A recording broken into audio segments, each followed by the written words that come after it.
Las Vegas has already hosted important and exciting early season games, but nothing topped this week's Players Era Women's Championship, a chance for players to earn nil money and for teams to separate themselves from the other elite squads in the country. Duke and top 5 teams South Carolina, Texas and UCLA competed at Michelob Ultra Arena, the home of the WNBA champion Las Vegas Aces, on Wednesday and Thanksgiving Day in a Final Four caliber event that delivered. After handing previously unbeaten UCLA its first loss on Wednesday, the Longhorns did the same to the Gamecocks on Thursday.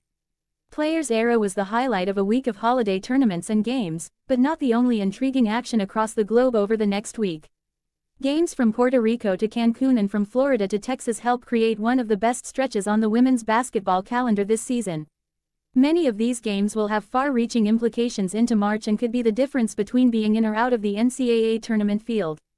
It's a crowded sports calendar at this time of year, but this is your guide to the best games and how to watch them. Come back after the final whistle to see how each contest ended and for analysis on how it might impact March.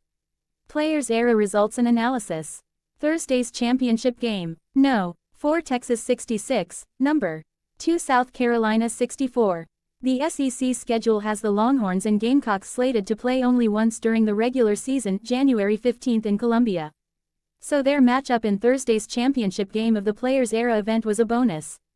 And it did not disappoint. 2 of the best teams in the country played like it and solidified their status as favorites for No. 1 NCAA tournament seeds. Rory Harmon's pull-up jumper with 0.7 seconds left won it for Texas, which is now firmly established as the number 2 team in the country behind UConn Huskies after beating 2 top 5 teams in Las Vegas. The Longhorns beat number 3 UCLA Bruins on Wednesday. Madison Booker came alive for the Longhorns in the fourth quarter, scoring 8 of her 16 points, as Texas came back from an 8-point deficit late in the third period. South Carolina, led by Joyce Edwards' 16 points, will now slot in at number 3 overall in bracketology, which will be fully updated on Tuesday. Friday games. Iowa State vs. Marquette, 11 a.m., Flo Hoops, Coconut Hoops, Fort Myers, Florida. The Cyclones won't have been challenged until this trip to Florida. Minnesota dominated Marquette 2 weeks ago. The Golden Eagles should approach this game with some desperation if the NCAA tournament is part of their future. Indiana vs. Gonzaga, 1:30 p.m., Flo Hoops, Coconut Hoops. Allie Turner of Gonzaga and Indiana's Shea Chesky are 2 of the best small guards in the country. Chesky is off to a fast start and is one of the best three-point shooters in the nation. Kansas vs. Georgia, 7:30 p.m., Ion, Fort Myers Classic, Fort Myers, Florida.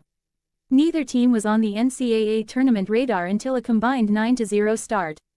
This could be the game that proves whether postseason hopes are realistic. Sunday games. Coconut Hoops, Blue Heron Division Championship game. 11 a.m. or 1:30 p.m., Flo Hoops, Fort Myers, Florida. An Indiana-Iowa State meeting seems most likely here, and the Hoosiers have size to throw at Cyclones star Audi Crooks, who already has a 43-point game this season. Coconut Hoops, Great Egret Division Championship game. 4 or 6:30 p.m., Flo Hoops, Fort Myers, Florida. With their fast pace, ability to shoot and the addition of freshman Aaliyah Chavez, Oklahoma is fun to watch. The Sooners meeting Florida State here is the likely matchup in one of the final games of the weekend. Baha Mar Hoops Pink Flamingo, Junkanoo Division Championship game. 6:30 p.m., Flo Hoops. Nassau, Bahamas. Michigan State and Clemson will be the big favorites to meet in this one. The Tigers' early losses were to South Carolina and Louisville, but they played well for long stretches in both. The Spartans opened the season by scoring at least 92 points in 4 straight games, sparked by Grace Van Sluten and the best assist totals in the country.